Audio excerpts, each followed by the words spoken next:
The desert baked like an open oven, fine grit sticking between my teeth, the generator grumbling like a dog chained too tight. I stood beside the data trailer, fingertips skimming a glossy spec sheet, target lock speed, reticle deviation, simulated kill rate. Every number gleamed like a factory sticker on a brand new lid, too pretty to be true. I counted my breaths so my knees wouldn't tremble to the rhythm of the camera crew a few steps away. They were framing a hero shot, flag fluttering behind Marcus Hale. I didn't like his smile. It was the smile of a man who already knew the ending and just needed me in my mark. "Taylor, half a step left," Marcus said like he was blocking a prop. I didn't move. "We need you in frame when the system locks the last target. People want the human behind the tech," he added, voice honey-sweet. I folded the spec sheet and flipped to the fine print, ants of text along the margin. One orphan note. Criteria adjusted to test context aligned. Aligned with whom, when, and why? No answers lived under that thin little line. The crew counted down. On the horizon, mock targets rose like cardboard silhouettes. I watched the trailer's internal clock, timecode ticking hard. Camera rolled. Someone whispered in my headset, "Give us the clean angle, keep the principal centered." I stepped back half a pace, letting the data hold center instead of me.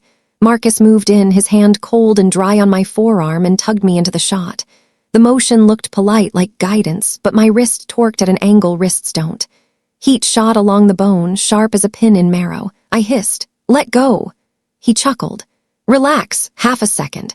Half a second is long enough to hear a dry click in a joint. I tore free and stepped back. Marcus lifted his chin to the lens as if nothing had happened. The red mic light blinked. Someone clapped.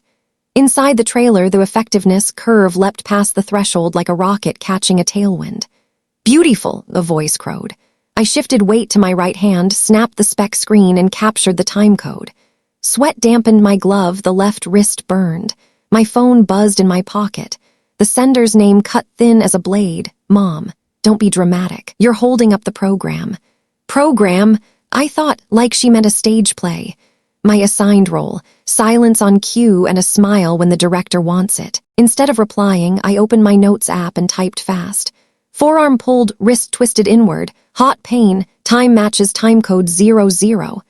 I didn't write the exact time, I wrote the feeling. Feelings can't be aligned. Wind turned and threw a sheet of dust in my face. I closed my eyes for half a heartbeat. When I opened them, Marcus was back beside me, hands in pockets, head tipped like a nice man asking for a favor. "You know," he murmured low enough to stay off mic, "numbers need a story. Halcyon funds a lot of veteran programs. You soften a little, reorder a few beats, everybody wins." My laugh came out dry as the sand under my boots. "The numbers don't need me to narrate them," I said. He angled his head, smile shrinking, sun pressing heat into the back of my neck. Boots scraped gravel, base security walking a line, and a secondary camera swung our way, lens blinking. A thin moment of grace. I knew that hand-on wrist lived somewhere other than Marcus's intentions now. Knowing it felt like dropping an anchor, my spine straightened. I went back to the trailer and opened the radar log. The timeline hopped frame by frame. Some sections ran suspiciously smooth, like even the desert wind had been coded to breathe evenly. I peeled off the left glove. My wrist was swelling, skin flushed like it had been cinched too tight. I tried a small rotation, electric pain. In my head, my mother's voice, "Don't be dramatic," and over it, my drill's voice, "If it's wrong, capture and report." Mission first, people always, but truth is oxygen. The AC blew cold across sweat, a shiver riding my spine. I photographed the wrist with a plastic ruler beside it for scale. I added a line. "Assault. Hand restraint without consent, pain, temporary loss of function." Writing assault steadied my hand, as if naming it let my lungs work again. A knock on the trailer door. Marcus stuck his head in, that smile edited down, less teeth, more decorum. "Let's talk after the run, yeah?" I slid the door shut. The latch clicked like an answer. Outside, the flag snapped in the glare. I pulled a long breath, counted to 3 so the pain wouldn't eat all the edges of my sight. I thought of the family photos on my mother's wall. Perfect colors, flattering light. Me always on the left edge, half turned toward center, smiling to spec. That corner won't be mine anymore. I drafted an email to the duty flight surgeon. Request medical evaluation. Suspected wrist injury due to pulling/twisting during filming. Attached photos stated context. Kept it short and cold. When I stepped out, the sun burned white enough to dim my eyes for a beat. Heat rippled off the ground like smoke. Marcus was busy with the crew, not looking my way. Good. I passed them, sand snaking into my boots, the ache thudding like a second heartbeat in my forearm. At the security post, I stopped. "How long do your cameras retain?" The young specialist answered clean. 7 days, ma'am. Need an extract?" I nodded and wrote in my notebook, "Preserve Hangara cameras, main plus secondary." I capped the pen. Sweat had cooled. The pain stayed hot. The difference kept me sharp. The phone buzzed again. "Mom, don't take this too far." I looked at the screen for a beat, then blacked it and pocketed it. Right now, too far was the distance between truth and a story someone paid for. I'd picked my direction. I turned my back on the crew and headed for the aid station, where the air smells like antiseptic instead of sand, where nobody adjusts language, where bodies speak in bruises and pain and professionals write exactly what they see. With every step, my wrist counted under its breath. 1, 2, 3. I tightened my chin strap, pushed my breath down into my belly, and crossed the white line into medical. This wasn't a show anymore. It was a record. The door shut and the world shrank to a capsule of new plastic smell and dried sweat. Tires bit the sand. The cab rattled like someone tapping a spoon against a tin can. I tucked my left elbow tight to my ribs to keep the wrist from jarring. On the dash, a water straw quivered click, click, keeping time with the pulse of pain in my hand. The driver checked the mirror. "You good, ma'am?" I kept my voice flat. "Good. Straight to the aid station." I didn't want to talk. The frames in my head wouldn't sit still. Time code rolling like a conveyor belt. Marcus's smile tugging me into the clean frame. Wind slapped the windows, pushing in a cool dust that tasted like salt on the tongue. I blinked and a memory spooled up like old tape. 8th grade summer. Mom set me under the school logo, blue dress, ribboned ponytail. "Smile this much," she said, finger measuring the curve. "We're telling the story of a disciplined family."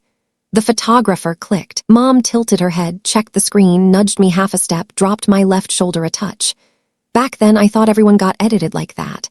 Later, I learned not everyone has a mother who builds stories for a living. We hit a sand rib and the jolt pitched me back to now. A hot coin of pain slid up my arm and settled in my shoulder. Breathe in. Push out slow. Drill sergeant's voice. "When you hurt, count your breaths. When you're scared, name it." I said it to myself without sound. Twist, pain, bruise, loss of function. Each word a small pin tightening emotion to a load-bearing frame. My phone buzzed in my pocket and went quiet. I didn't look. Unless it was medical, everything else was noise. I let my head rest against the seat and let another strip of film run. Senior year, dinner table, Mom slid a cream folder in front of me. "PR fellowship. You're perfect for it." Heavy paper, embossed logo, mentor list that read like a polished eulogy. I said, "I submitted for military intelligence." Mom's lacquered smile didn't crack. "MI is dry, invisible. You were born to tell stories." I remember the beat before I answered. I'd rather tell them with data. Corny as a slogan, but I held onto it like a float. The driver flipped the internal radio, another channel bled through between gusts. Report, schedule, adjust context. Adjust. The word plucked an adjustment for context. Aligned. I saw the fine print note on the spec sheet again. Aligned with who? I rummaged in memory and pulled up last week's meeting. Glass room, black coffee, Mom's email. Alignment, 30 minutes, ensure language consistency. They talked story architecture. Trust beats. I sat in the corner and asked about sampling methods. Heads nodded and rolled past it like a dune already filled. On the way out, Mom tapped my shoulder. "Don't get in the way of the grown-ups doing their jobs." I pressed my right thumb into my temple. All the other "don't get in the ways" tattooed themselves in faint ink. The high school science fair where I wanted to publish the real results, and Mom said emphasize effort, not numbers. The church thank you where I wanted to write my own note, and she handed me a cleaner draft. I learned how to please a room. I never learned how to ease my own mind. The Army taught me the opposite. Rooms don't matter more than reports. Feelings don't outrank consistency. "How far?" I asked. 5 minutes, he said. Another bounce, another swallowed sound. The last image from the range pushed up again, Marcus's hand like a binder clip holding a sheet from blowing away, but really bending the corner so it fit the pre-cut folder. I turned my wrist, red welt where the glove strap had been, a raised ripple like water rings. One more thought surfaced. The secondary camera by the fence had swung our way. If I was lucky, it caught the ugly half-second. The kind that decides whether something stays a story or becomes a record. Phone buzz again, this time the short ping of a new text. I checked, Marcus, coffee after the run, clear misunderstandings. I snapped the screen shut and let the air out between my teeth. We didn't have a misunderstanding. We had data. I typed a line into my notes. Marcus requests private convo after test. I didn't answer him. I answered by staying on course. Aid station first, everything else after. Outside, the desert dimmed a shade. A few thin clouds pulled across the sky like gauze over a wide wound. I thought of SSG Kim, the way she laughs, the way she asks, "When are you turning MI war stories into a little book for the rookies?" I always joke, "A book? Books don't get PR budgets." Kim winks. "Cleaner that way. I promised her BBQ at DFAC if we survived audit season. A small promise. Suddenly I wanted to hold it tight. Small promises keep you tied to the decent part of the world. "We're here, ma'am." Smooth break. The aid station sat white against all that tan like a ship moored in sand. A small flag by the door buzzed against its pole. Heat came in like a swarm when I opened the door. Stepping down, my knees felt oddly light, as if I'd left some weight on the seat. The lobby hit me with antiseptic, cool and sharp. Fluorescence made everything too white. Tile, benches, my boots. The nurse looked up, hair pinned, eyes sliding past my face to my wrist. "How can I help you, ma'am?" I kept my voice even. "Evaluation for wrist injury due to pulling/twisting. Context, test range during filming." She nodded, clicked through boxes, handed me a consent form. "We'll photograph, document baseline. If assault is suspected, we follow mandatory reporting." The phrase sounded like a bridge already built. "Write it exactly," I said. "Assault." She passed me an ice pack and pointed to a chair. When the cold hit skin, the heat shrank back like a tamed animal. I closed my eyes for a beat, opened them, and wrote another line in my notebook. "Name it, done." Naming is the first step in any file. A poster on the wall read, "Report, don't rationalize." I smiled, small for no audience. "The doctor will be right out," she said. I straightened. In my pocket, the phone buzzed again, 3 short taps, my mother's pattern. I didn't need to look to guess the words. Don't be dramatic. But I was already here. From here on out, it wasn't too much or just enough. It was right or wrong. When the exam room door swung open, I tightened my chin strap and got ready to tell it exactly as it happened. No less, no more, no edits. The clinic felt like a white ship moored in an ocean of sand, so clean I could hear paper whisper against skin. The nurse handed me a consent form, a blue pen, and a calm nod. I propped the page on my knee, left wrist parked on an ice pack, the cold chewing down the heat. The form spelled it out. Permission to photograph injuries, measure swelling, record my statement, and, if assault was suspected, share information with the proper military authorities. I read every line and signed next to release for mandated channels. When the ink dried, I wasn't alone with the story anymore. The flight surgeon came out in a white coat over his uniform, the steady face of someone who's seen the body's stranger surprises. "Read." I stood, spine straight on reflex. "Come on in." The exam room smelled like antiseptic and hospital soap. A wall clock ticked softly, counting beats of pain. He rolled a stool over and motioned for my arm on a sterile tray. "From the beginning," he said, neutral as a level. I breathed in. During filming, the PR rep grabbed my forearm and tugged me into frame. Felt like a twist. Sharp pain right away. Grip strength dropped after. He nodded without opinion. Range of motion, gentle rotation, stop when I flinched. "Point tenderness on the radial side," he said aloud for the nurse. "Localized swelling, linear ecchymosis."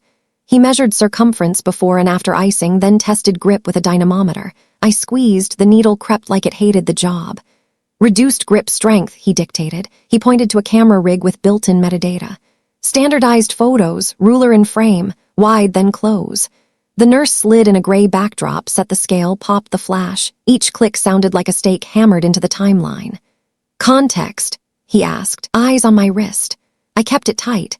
Test range, data trailer, timecode, a hand pulling my arm. I stuck to nailed-down verbs, pulled, twisted, pain, loss of function. He wrote a line in 2 halves, my words, then clinical language. "Tenderness, pattern suggests torque." The word torque sat there like a small stone in a stream. He turned to the computer and opened the code list. "We need the ICD for this injury." His scrolling looked like a tech reading a wiring diagram. "Spiral/torque-like soft tissue injury at distal forearm," he said, selected it, and tagged the chart. The cursor blinked once like a stamp. Was another person involved? He asked, eyes level, no judgment. Yes, not a fall, not self-inflicted. He nodded. By regulation, when a patient account suggests assault, we initiate mandated reporting. Medical goes with photos and measurements. We don't make legal conclusions, we describe. Another cable tightened across the bridge. My breathing eased. I consent, I said, and I'm requesting preservation of all originals. The nurse brought 2 more ice packs and an elastic wrap. The doc covered risks, advised against rotation or load. We'll get x-rays to rule out bone. Your description fits soft tissue, but we don't skip it. I watched the med camera process each file, thumbnails appearing with tiny strings of text, date, location, case ID, shooter ID. He had the nurse print an index sheet with the photo ID. The digital set would be hashed in the system for integrity. I'll keep a parallel chain of custody log for my copies, I said. He gave me a quick sidelong look, clocking that I wasn't a typical patient. Good, that's the right way. As the x-ray gurney rolled by, the nurse leaned in. If you want, I can add patient request security footage preservation to the note. I met her eyes. Please. She smiled. There's a secondary camera in the corridor by the shoot area. If needed, we'll request it. My heart dropped a gear. That half-second might have a home. I opened my notebook and block-printed security CAM requested, each letter a tent stake in wind. In x-ray, the tech positioned my hand-adjusted angle. Cool light. A short machine growl. The image popped up. Neat fence lines of bone, no breaks. A darker halo in the soft tissue around the wrist. The flight surgeon scanned it and nodded. No fracture. We'll treat it as torque-related soft tissue injury. Monitor pain and function. Temporary splint. He added a note. Pattern inconsistent with simple fall. Not an accusation, just a doorway pointed the right direction. Back in the exam room, the nurse laid a thin packet in front of me. My brief narrative to review, the photo index, the ICD code list, and a blank box labeled statement of assault patient. The pen felt heavier than usual, maybe because the ache had pooled in my fingertips. I wrote slow, stripping out adjectives, leaving drumbeat nouns and verbs. A hand seized my forearm, pulled inward, wrist twisted, immediate pain, loss of grip. I ended with, I request mandatory reporting and preservation of all related footage and logs. I signed and dated it. My name sat beside assault like 2 unwilling but necessary neighbors. The surgeon closed the file and time-stamped it. I'll submit through mandated channels. A senior medical officer will review independently. He checked the splint 1 more time. You need a ride back to barracks? I shook my head. I'm stopping by security. He half smiled, not encouraging, not discouraging, the expression of someone who respects procedure more than feelings. Keep it elevated. Ice about 15 minutes at a time. I stood, a little lightheaded from antiseptic and the slack in a line that had finally been eased. At the desk, the clerk handed me a visit summary with case number, ICD code, and the photo file list with identifiers. I asked for a written line confirming storage and system hash. She nodded and added it at the bottom. The warm packet in my hand felt like a battery against my spine. This wasn't don't be dramatic anymore. This was done right. In the hall glass, I caught my reflection. A woman with a black splint on her left wrist, shoulders square, desert shadows under her eyes. I looked long enough to recognize I wasn't on the left edge of anyone's frame anymore. I'd stepped into the center, not for a story someone else wrote, but for a record I started. From the lobby, the nurse called, "Read internal message from the senior medical officer. She'll review this afternoon." I turned back for the slip. CPT Jenna Morales. The name dropped like a fishhook, yanking the plot into a new beat. I thanked her, hugged the file to my chest to keep the ice from slipping, and walked toward security. I wasn't going to hunt a narrative anymore. I was going to collect another witness. CPT Jenna Morales's office felt like a tiny server room. Burnt coffee, a printer purring, a case fan humming.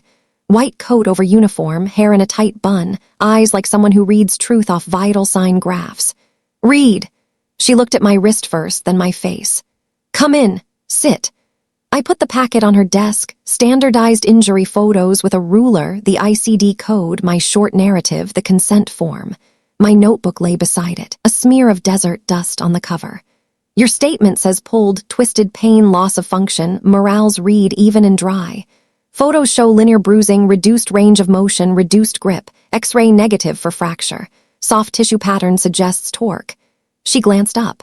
Context video, I exhaled. Possibly from a secondary base camera. I requested preservation.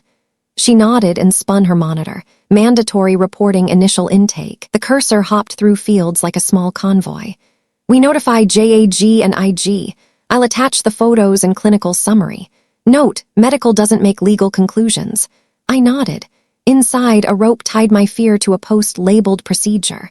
Morales rolled closer and opened another window. This is the PR file they sent ahead to provide context. Halcyon's logo bloomed, slick intro, buoyant music. She scrubbed forward to a wide shot of me by the trailer, everything toothpaste commercial clean from a distance. Wait, she said, killing the audio and dragging to a corner where a small clock sat in frame. That's their overlay time code. Another window, radar log from the test unit, time rose marching like a parade. What do you see? She asked. I leaned in. On the PR cut, the lock beat hit earlier than the radar log, about a heartbeat. Offset, I said. Morales keystroked, pinned the frame side by side, zoomed. About half a beat, she echoed. Not display error, not drift. She pulled the tech notes. Drift was corrected pre-test. So either the overlay isn't slaved to system time or someone massaged the sequence so the story runs smoother. She said it like reading a chest film, calm, clinical. My scalp cooled. That pretty half-second someone demanded had been purchased with an edit. A tap at the door. The nurse poked in. Ma'am, visitors in the lobby, they introduced themselves. Before I could ask, two silhouettes filled the glass. Evelyn's sleek dress, pearl strand like a closed parenthesis. Marcus, sleeves rolled, standard issue smile. Morales shot me a question with her eyes. I breathed slow. Let them hear the process, I said. Morales nodded them in. Captain Morales, my mother began, tone warm and round. We're here to provide context. Some frames can be misunderstood. Taylor is sensitive. Morales put up a hand like lowering a lever. MS. Evelyn, this is medicine. We describe injuries and trigger mandated reporting when the account indicates assault. We do not contextualize a patient's pain. The words landed soft and heavy, like a badge set on a table. Marcus smiled silk. Of course we respect process. Halcyon just wants to ensure the larger story isn't distorted by technical glitches. Morales spun the screen, PR overlay on one side, radar log on the other. Is this the glitch? She asked, finger on the gap. Marcus froze half a beat, then swapped in a different smile. Overlay is graphics, non-binding. My mother slid in. What matters is the overall impression. Product performed admirably. Morales flicked me a look, then typed into the form. Observed discrepancy between PR overlay and system logs. The keyboard sounded like a small gavel. MS. Read, Morales said, back to business. You confirm your request to preserve all related footage, including security cameras at the range. Yes. And you request mandated reporting to JAG and IG. Yes. She hit submit. A soft chime. I pictured a stack of auto emails catching wind and gliding toward the desks that needed them. My mother shifted tactics. Taylor, you're tired. Give me 5 minutes alone. Marcus added, a coffee. We can align the language, avoid confusion. Everyone wants the good outcome. The good outcome is unedited data, I said. Mom's mouth tightened, hairline crack in the lacquer. You're closing doors that should be open, she whispered, just for me. Those doors shut when someone grabbed my arm to place me in frame, I whispered back. Marcus cleared his throat and faced Morales. Captain, if you need supplemental materials to harmonize context, I need originals. No cuts, no overlay, Morales said, cleanly cutting him off. I've already requested them through official channels. One more key press. Now please leave medical. My job is to protect the patient and the integrity of the record. When the door sealed, the room returned to printer hum and coffee. Morales leaned back, neither stern nor tender. You did the right thing, she said. The system is slow in places, but once it's moving, it goes to the end if you hold. I nodded. The pain in my wrist felt like a trained dog lying down on a rug. Next step. Wait for JAG and IG responses. Keep a parallel chain of custody for any copies you hold. And read. She paused. Avoid one-on-ones with parties who have a direct stake. Everything through official channels. I stood and gathered a thicker packet. Submit confirmation. A screenshot of the form, her note on the discrepancy. In the lobby, Mom leaned against a white wall, phone in hand. Marcus whispered beside her. She pushed off the wall when she saw me, gliding like she was on ice.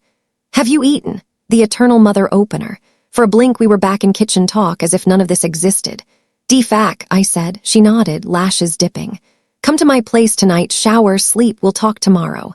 Marcus added, "I'll send a short recap for you to approve." I shook my head. Everything through JAG/IG. No private approvals. A cool seam cut the air. Mom pressed her lips, turned away a fraction, then turned back with a thinner smile. "Your call." She tugged Marcus's sleeve and loud enough for me said, "We still have options." I watched them walk through the glass, desert light bouncing off the tile until their reflections cut clean like a well-timed edit. At the counter, I signed for another sheet. Notice of mandatory reporting initiated. System time stamped the corner. I copied the time into my notebook. My pulse slowed and evened out the rhythm of process. I stowed the file, snugged the splint, inhaled the antiseptic tang. Outside, wind pushed grit into my lashes, but the horizon felt longer. That half-beat offset looked like a loose thread in a big rug. I had my fingers on the end of it. On the walk toward admin, my phone vibrated. System notifications, JAG intake, received. IG case, opened. I stopped for 1 second and read the 2 green lines. It felt like hearing a metal pin drop into the right notch. A helicopter skimmed the sky, blades chopping steady air. I thought of Marcus, of my mother, and of the word options. Next chapter, they'd switch to softer invitations and velvet handshakes. I pulled my cap low, tightened my grip on the file strap. The lobby doors were ahead. I stepped into recycled air, ready for the next ring of the squeeze. The lobby smelled like new carpet and overzealous air conditioning. Recessed lights washed everything flat, like nothing bad could happen under that brightness. My mother was already parked on a leather settee, Marcus beside her with a slim brief.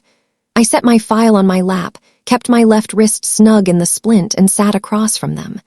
"Don't go back to the barracks tonight," Mom said, leaning in. "Come home. I'll make soup." I smiled the way polite strangers do in elevators. "I'm fine at the barracks." Marcus put on his softest voice. "Taylor, everybody here wants the good outcome. There are a few paths where no one gets hurt." He slid the brief folder across the table, Halcyon's logo embossed, tissue inside. I didn't open it. "What is it?" I asked, keeping my tone even. "A recap of events, suggested language, some support packages," Marcus said, eyes flicking to my wrist and then back to his smile. Mom added, "Scholarships for a women veterans program. Halcyon has the budget. You could run it, your name on top." I tapped the folder with my right index finger like it was a mousetrap. "Generous," I said. "What's the condition?" Marcus gave a little shrug. "Just reordering a few beats, softening a couple words, especially assault. We could call it a miscommunication in a dynamic environment." I let out a short laugh. Even that made my wrist sting. Miscommunication. A hand twisting my wrist inward is a communications glitch. Mom folded her hands on her knee, nails glazed like porcelain. "Taylor, you know PR doesn't lie, it chooses a lens." I held her gaze. "And I choose data." The sentence hit like a pebble on a pond, circles rippling out. Marcus leaned back with a thin smile. Mom exhaled so softly only someone who'd lived with her for years could hear it. "MS. Read." Marcus dropped his voice, confiding, "You're a soldier. Soldiers need resources. Halcyon is a resource. No one wants your career path too close." I nodded and took a small notebook from my pocket. "I need to log this in my chain of contact," I said, calm as a clerk. "Date, location, parties, offer." Marcus stalled for half a beat, then spread his hands. "Go ahead." I wrote, "Lobby offer of support in exchange for adjusting language. Propose replacing assault with miscommunication. Witnesses, receptionist, cameras." I looked up. "All communication goes through JAG/IG. I don't accept materials directly." Marcus made a face like he'd bitten sand. "You're very by the book." "I'm in uniform," I said. Even under a doctor's white coat, someone's still in uniform. Mom drew the folder back like a sad teacher retrieving a test. "You're refusing a chance to help the very people you say you want to protect," she said. "I help by making the product safe, or at least honest," I said. My phone buzzed. "LT Brooks, JAG. Got your report. Don't accept physical handoffs from Halcyon. If they email, forward full headers." I thumbed back, understood, lobby pressure present. Marcus checked his watch. "All right then," he said, pasting on another smile. "Give me one sentence you're comfortable saying to the press." "Just one. We are reviewing the context together. Workable." I shook my head. "Who is we?" I'm working with JAG and IG. There is no together with Halcyon. Mom's eyes darkened. Taylor, don't burn bridges. I set my right hand on my file and pressed down like it was a flag. Bridges don't burn because of truth, I said. They burn when someone pours gas. Marcus snapped the brief shut. Fine, I'll have legal coordinate with JAG. He stood. The smile now had a steel lining. And Taylor, be mindful of psychological assessments. People can mistake conviction for instability. Mom blinked at me, saying nothing. I added another line to my log. Implicit threat to attack mental fitness. That ended the friendly portion of the meeting. They left the lobby. I was alone with the hum of HVAC and an innocent carpet. The receptionist brought me a paper cup of water. Do you need me to call anyone, ma'am? I shook my head and thanked her. I opened my Gov email and wrote, to JAG intake, IG case subject, documentation lobby interaction. I attached a photo of my contact log page, noted the system timestamp, location, and summarized the offer. Sent. I pushed my chair back, the wrist pulsed in small metronome beats. Down the hall, a window looked out on the pull-up bars. Soldiers counted off slow and even. I stood there long enough for my heart to fall into that simple rhythm. When I turned, SSG Kim was leaned against the wall, hair high, eyes smiling. Heard, she said. We don't let our own walk alone. She held out a manila clip. The subject line peeked through on the top page of a printed email. Alignment recap reshaped the narrative. I looked at her. Where'd you get it? Don't ask, Kim grinned, then sobered. But it's clean. Your chain of custody is tight enough today to receive it. I opened the clip, careful with my left hand. The email listed key beats to swap, including timecode overlay can be adjusted to reduce friction. At the bottom, a checklist of media-ready statements, including the exact line Marcus had just pitched. I took a cool breath. You know what to do, Kim said, less joking now. I nodded. Why are you in this? We're family, she said, eyes level. The kind you choose. I let out a small laugh and felt something in my chest lift. Thank you, I said, sliding the print into a folder, snapping a quick photo of the cover for my notes, then calling LT Brooks on speaker. Sir, I have an internal email. Subject includes reshape the narrative. Potential evidence of intent. Brooks dropped his voice. No photos, no forwarding. Bring the hard copy to my office. I'll log and sign it in, and read CC me on every contact from their side. No one-offs. Roger, I said. Kim bumped my right fist gently, avoiding the splint. BBQ tonight, she asked, easy as any other month's Thursday. After I deliver this, I said. I'll bring the rolls, she smiled, then tilted her head. And if your mom calls, I glanced at the quiet screen. She will, I said, and I'll leave the voicemail in the file. We stepped out together. The sun had tipped, the sand didn't glare as hard, the base smelled like warm metal and the first whisper of DFAC smoke. A new poster on the corkboard caught my eye. Report, don't rationalize. I nodded to myself. At JAG, LT Brooks opened the door and handed me a clipboard for the handoff. Time, place, description, custodian. Skimmed the email, paused at reshape the narrative. This is the key, he said. Intent. Next step, I asked. I'll forward to IG and seek a temporary order to preserve all originals from Halcyon, including the alignment threads. Stay dark with press. Minimize solo movement tonight. Leaving JAG, I paused on the steps and looked up at a sky-going apricot. The phone buzzed Evelyn. I let it ring out, opened my call recording app, and called back. It's me, she said, tired, still smooth. Do you really want to turn a private matter into a public fight? Flags along the path flicked in the breeze. I want to turn a private matter into public safety, I said. Silence for a few seconds. I'll send you a number, she said. Someone who can arrange things. Send it through JAG, I said. I don't take private. You make everything harder, she whispered. Harder but right, I said, hung up, and saved the recording into chain of contact. Kim nudged my shoulder. DFAC calling, she said. The smell of barbecue drifted through the gate like an old kind of comfort. I gave the range one last look. It didn't hurt to look at anymore. The words miscommunication, options, reshape the narrative, crawled like ants around a sugar cube. I scraped my right palm along the edge of my splint, the textured plastic dragging me back into the present. My wrist hurt, but the record now had a pulse. I fell into step beside Kim, boots knocking steady on the concrete. Ahead, DFAC lights came up, warm and stubborn as a small promise. Eat, sleep, carry on tomorrow. After today, they wouldn't be smiling when they talked. They'd send lawyers. I curled one corner of my mouth, not a smile, just enough to keep my teeth from grinding. Morning at JAG smelled like fresh toner and new file jackets. LT Brooks slid a bold-faced checklist in front of me, the header reading evidence intake, read case. Boxes waited to be ticked. Medical photos, ICD summary, security video request, radar logs, internal emails, PR overlay source, witness list. We check them off one by one, he said, handing me a highlighter. Each mark is one more tie-down line around the truth. I swept the pen over medical photos and ICD summary. Brooks clipped those into a separate folder and pressed on a red evidence seal with a serial number. From here on out, he tapped the seal. Every open means a signature and a reason, not in the chow hall. I cracked a smile. Honestly, the smell of DFAC barbecue from last night was why I'd actually slept. Security video box, he asked. Aid station filed the request, I said. Today I'll pull a copy through security. Brooks nodded, turned to his screen and fired off a formal request, CCing IG. Official channels, he said. No loose USBs. The door swung and SFC O'Neill walked in dark blue shirt, a ridge of folders working against his ribs. He had the eyes of a man who's seen people bend stories all kinds of ways. Read, he grunted. We're hunting time. He set down a sealed drive and a document scanner. Everything gets a hash. Call it SHA, call it whatever, think of it as the file's fingerprint. He slid me a long label strip, collector, date, time, location, method, hash. I filled in my name and location, left time blank for the system stamp. Let the system do what it's good at, O'Neill said, gravel low. We started with the internal email SSG Kim had handed me. Alignment recap, reshape the narrative. O'Neill didn't touch the print barehanded, gloves, binder clip into the scanner.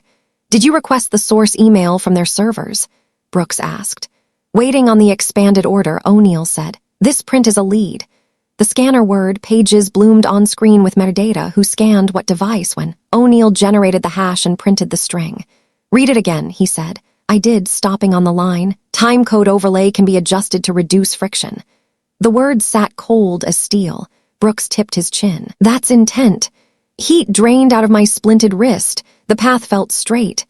Next up, radar/telemetry logs. O'Neill cracked the seal on the drive and opened a folder of time-stamped files. I took notes beside him, flagging spots with odd seams. Places the curve was too smooth, places the rhythm held its breath. Here, I said. Looks like a join. O'Neill zoomed. If we're right, the originals will show the splice. PR's cut only has the overlay. He jotted the time window on a small whiteboard, just enough numbers to ask the right question later. For security video, we walked our stamped memo to the security office. The room was a dim fishbowl of screens, each one a slice of the base. The tech, a specialist in big headphones, met us with a small nod. Brooks presented the paperwork. O'Neill flashed credentials. Hangar A trailer side, main camera and the secondary pointed at the fence. A few minutes before and after, O'Neill said. The specialist worked the matrix channels, hours, minutes. Here, he said, dragging the playhead. Harsh sun, figures cut to shadow. In one corner, me and Marcus reduced to two shapes, rigid and soft. Zoom that fence line, O'Neill said. The specialist bumped in. The secondary camera swept once right as Marcus stepped into frame. No audio, just picture. Any feed with Mike? O'Neill asked, shake of the head. Perimeter cams are mute, but our patrols roll with body cams. He dug through the catalog, pulled a second clip, adjacent area. Close time. Routine sweep, he said. Audio's hot. I swallowed. If we got lucky, that half-second lived somewhere like breath on glass. The body cam feed came up, picture rocking with the gate, wind combing the mic. At first, boots and radio static. Then the lens drifted across our quadrant. Way off, the wind sanded the sound thin, but a line slid through like a knife through a male slot. Hold her back a sec. I straightened. Cold ran my spine. O'Neill's palm went up. Stop. Back it up. Bump the gain. The specialist did. The words came one notch clearer, no lip reading needed. Brooks exhaled. That's not a miscommunication. We ordered an extract of the body cam segment with 5 minutes of buffer on both sides. The specialist passed over a sealed security drive and printed a label with channel, time, signatures. O'Neill read each field out loud so I could log the chain of custody. Who pulled it? Who received it? The device, the seal number. I signed. Brooks signed. The specialist signed. O'Neill drew a thin red line under audio. Audio is king, he said. Pictures can be argued. Words hang themselves. Back at JAG, we hit the witness list box. I named the aid station nurse, the flight surgeon, CPT morales, and the security specialist. Brooks sent templated requests for concise statements. Write it like a contact report, he said. Deadpan, O'Neill rechecked the hashes, printed the strings, stuck them to each folder. The case felt like armor plates clicking in, tighter, thicker, heavier, and somehow my spine got taller under the weight. Afternoon slid past the frosted windows. I leaned back, my left wrist rested on a cold pack, folders stacked like brick. O'Neill slotted the security drive into a desk safe and spun the dial. The click sounded like an answer to a question no one asked out loud. Barracks tonight, he said. Move with people, don't answer anything off-channel. I nodded. Tomorrow, Brooks added, we'll ask the board to set a prelim hearing. Withhold her back a sec. We clear the opening gate. Outside, the desert was still hot but less mean. SSG Kim waited on the steps with 2 sports drinks. We got anything? She asked. I bumped cans with the back of my right hand, no left hand slaps today. Audio, I said. 1 sentence with weight. Kim gave a low whistle, sweet as lap 10. We walked the concrete path toward the barracks, our boots tapping like mallets on a drum. The flag halyard clicked against the pole. The sun poured itself into long ribbons on the ground. In my room, I opened the JAG checklist page in my notebook. The ticks cooled my eyes. Medical heavy checkmark, IKT heavy checkmark, security video heavy checkmark, body cam audio heavy checkmark, radar logs heavy checkmark, internal email, lead, heavy checkmark, witness list heavy checkmark. 1 box left blank, PR overlay source. I wrote beside it. Original, no overlay requested. I shut the notebook and let the chair take my weight. The wrist still hurt, cheap lobby music that never stops. But over it a new song was getting louder, the rhythm of a complete process. My phone buzzed, LT Brooks. Board prelim set soon. Sleep if you can. I smiled, killed the overheads, left the desk lamp making a small pool of light over the folders. In that pool, I could still hear base life. Someone laughing in the hall, a shower running, the soap nobody likes. I closed my eyes for 1 beat. The line floated back, no longer making me cold, now just a value solved for. Hold her back a sec.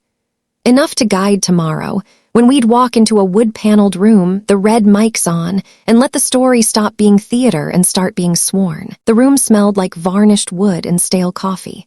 Red mic lights glowed like pinheads on a map. The chair read ground rules, no interruptions, exhibits numbered, every piece of evidence traveling with a chain of custody. I set my file down. My left wrist, snug in its splint, behaved like a trained animal. Across the table, the halcyon attorney cracked his case, wearing the kind of lobby smile that plays well on hallway cameras. MS. Read. He began, silk smooth. Are you under post-deployment occupational stress? The literature says memory can be elastic. Elastic sounded like pulling cheap taffy to make it go further. LT Brooks touched my folder, steady. I kept it short. I have job stress. Today isn't about feelings. Today is time-stamped data with a chain of custody. He spread his hands. Data is gathered by people. People have stories they want to tell.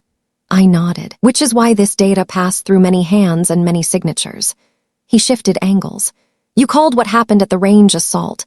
Isn't it possible you misread a safety gesture in a dynamic environment? I kept my eyes on the mic, not his grin. A hand seized my forearm, pulled inward, twisted my wrist. Medical documents, soft tissue torque, reduced grip strength. Here are the standardized photos with a ruler, the ICD code, and the physician's narrative. And here, I slid Exhibit 3, the note pattern inconsistent with simple fall. The chair reviewed it, nodded, resealed, returned. The attorney sipped the moment.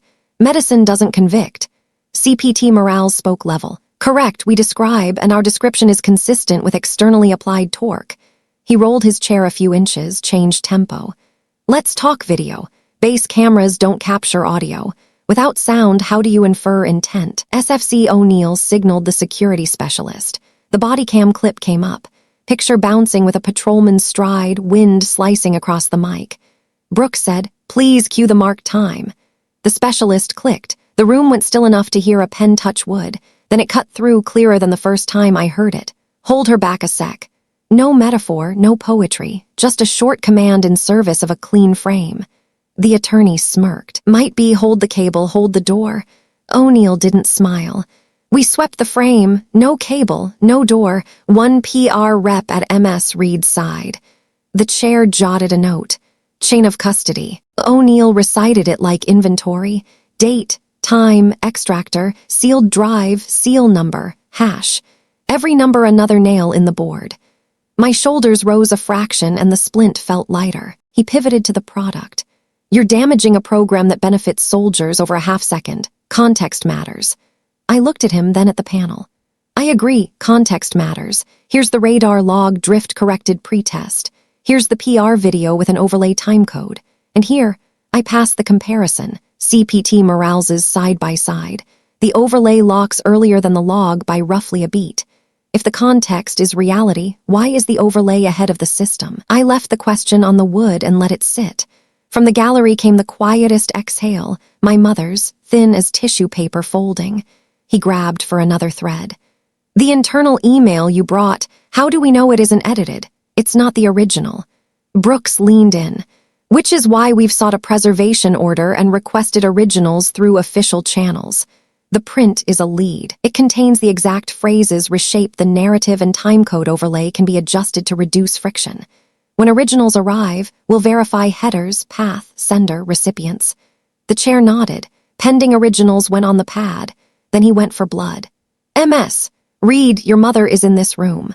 A woman who spent her career supporting service members. Are you turning procedure into a weapon to punish family? The line lofted like a fishing lure. I turned and met my mother's eyes. No pleading, no soothing. Just fatigue and a fine crack at the corner of her mouth, back to the mic. My mother taught me to tell stories. The Army taught me to tell them right. Today I'm doing both, reporting exactly what happened with documents that keep time. He tried one last soften. If we call this a miscommunication in a dynamic environment, doesn't everyone move on more peacefully? I didn't raise my voice. Miscommunication doesn't twist a wrist. If safety were the point, a hand lands on a shoulder and a voice speaks up. Here, the hand moved into the blind corner of the primary camera, the wrist was pulled inward, and right after that the overlay found its clean angle. That's not safety, that's staging. The word staging dropped, bounced once, and stayed. The chair asked for a 10-minute recess. Paper rustled. Chairs scraped. I stood and turned, and by accident I was facing the back row. Mom didn't dodge the look. A tiny shake of her head, same gesture as when she used to nudge me half a step for the 8th grade photo. I took 2 steps, stopped at a polite distance. Mom, I said quietly, you taught me to stand in the right corner. Today I'm standing in the middle because there's no one else to stand there. She pressed her lips together. You're turning what could be settled into what can't be forgiven. I breathed in varnish and her familiar perfume. I'm choosing what protects the next person, I said, and walked back. We resumed. The nurse delivered a stripped-down statement, no adjectives. CPT Morales explained the timestamp discrepancy and confirmed mandated reporting followed protocol. The security specialist testified to the body cam position, distance, wind, and the absence of any cable or door to hold. O'Neill marched through the checklist like cadence. Medical heavy checkmark, IKed heavy checkmark, radar heavy checkmark, PR video, overlay heavy checkmark, bodycam audio heavy checkmark, internal email, lead, heavy checkmark, witnesses heavy checkmark, originals pending heavy checkmark. I watched those ticks the way drivers watch reflectors at night, each one a small light on the shoulder of the road. When it was my turn again, Brooks pointed at the mic. MS, Reed, if you had to brief a brand new private, give this case in 3 steps. I said. 1, I was pulled and my wrist torqued while being positioned for frame. 2, medical documents match torque. Cameras and body cam set the scene. Audio states hold her back a sec. 3, the product data shows smoothing, overlay leading the system, and an internal email proposes reshaping the narrative by adjusting timecode. I paused, then added, my mission is truth that can operate. Without oxygen, nobody runs. The room held still for a beat. The chair closed the folder, conferred with 2 members, then spoke. This panel issues a protective order for MS, Reed, and a preservation order for all Halcyon originals, raw video with no overlay, alignment emails, and edit logs. Halcyon is further directed to cease direct contact with MS, Reed outside legal channels. The pen tap that followed sounded like a period at the end of a chapter. Across the table, the attorney's smile deflated. Only the shell remained. Out in the hall, my feet felt strangely light. Brooks gave my folder a quick pat. Good work, no press. O'Neill added, long-form statement tomorrow. Bridge is up. The AC ran cold along my collar. Through the glass, a flag line barely moved. Mom stood close by with her bag strap in her hand, looking at me and then down. Part of me wanted to say something gentle, something just for us. Instead, I chose silence, the kind that isn't empty, the kind that leaves room for procedure to finish its job. The elevator doors slid shut. In the quiet, I felt that wrist pulse, not an alarm anymore, just a metronome. I thought about the young women I'd be mentoring, about the track at sunrise, about the clinic poster that has lived in my head since day 0. Report, don't rationalize. The next steps were clear. Wait for originals, prep the final statement. And if I have to tell it again, I'll tell it exactly like today. No less, no more, no edits. The protective order arrived in a thin envelope with a green stamp that sounded like an exhale just by opening it. I stood on the barrack steps, morning wind cool enough to pebble my skin. Plain lines on plain paper, no direct contact, preserve original materials, everything through legal channels. I snapped a photo, CC'd LT Brooks and SFC O'Neill, then folded it into the inside pocket where I keep my unit crest. Last night I slept better than any night before. The wrist still hurt, but it had learned to lie down like a trained dog when the bell rings. This morning the sand felt softer, or maybe I did. SSG Kim waited at the head of the track, jacket half-zipped, breath ghosting in the air. Ready, data lover? She grinned. I nodded. We're running with a few new privates, she added, nodding toward 3 young women who just checked in. They watched me with that mix of curiosity and caution, the look you give a story that's been whispered around DFAC. I gave a small right-handed salute, quick intros, no mention of hearings. When our shoes found the same rhythm on the rubber, a different rhythm fired in my head, the tick-tick of boxes in a file. Medical, IKed, radar, audio, email, witnesses, pending originals. One step, one tick. End of lap 2, one of the privates puffed beside me. Ma'am, I heard you. She stalled on the noun. I kept pace. I reported, I said. And you will too when you need to. Don't rationalize. She nodded and stayed with the cadence. A thin strip of cloud pulled across the sky like torn gauze. I thought of CPT Morales, how she set the word torque on the page like a cornerstone. I thought of O'Neill saying audio is king, of Brooks hammering out the preservation order. Each person a plate of armor, clicking together into something sturdier than any PR sheen. We stopped at the water spigot. My left wrist wore only a light wrap now. I ditched the splint for sleep, kept it for grip work. Kim pressed a trifold into my hand. Draft for the new group. I opened it. Up top, bold letters, truth is a mission. Below it, 3 lines of ground rules. 1, write the evidence while it's hot. 2, call the thing by its name. 3, send it through official channels. I added 1 more in pen. 4, care for the person first, including yourself. Kim nodded, smiling like someone had set a small lantern inside a tent. Weekly huddle, she said. Old classroom or DFAC porch after chow. Bring sample packets. We'll teach numbering and how to write a clean line. By midday, JAG pinged me. Halcyon had delivered the first tranche of originals, raw video without overlay and the full header alignment emails. Brooks texted, prep to compare. Keep your afternoon clear. Roger, I replied. At the same time, CPT Morales CC'd me on a short thread. Mandated reporting complete on the medical side. Medicine stepping back from legal conclusions. Clinical chart to continue wrist function follow-ups. I read it and felt level, like a lake in quiet weather. One bubble rose anyway, the thought of my mother. Around lunch, IG forwarded a post-hearing internal Halcyon memo. Reminder, no direct contact with witness per panel order. The sentence was refrigerator cold. I pictured Marcus swallowing a line he wanted to deliver and turning it into a well-behaved sentence in a compliance email. I didn't feel triumphant. I felt tired, set for a minute on a decent chair. In the afternoon, we took a small conference room, LED bright, screen split in 2. On the left, the raw video, no overlay. On the right, the radar log. Brooks drove. O'Neill took notes. I marked time points. The half-beat drift showed itself now like an exposed stitch. No sermon required, O'Neill said. Side by side, even a layperson sees it. Brooks glanced over. When the panel asks for the plain English summary, read, "You're up." I said yes, and it struck me as funny in a clean way. The woman who hates being framed, getting asked to stand dead center and explain. Difference is this time I'm not inventing anything. I'm translating machine to human. Before we broke, I stood on the porch and watched the desert change color.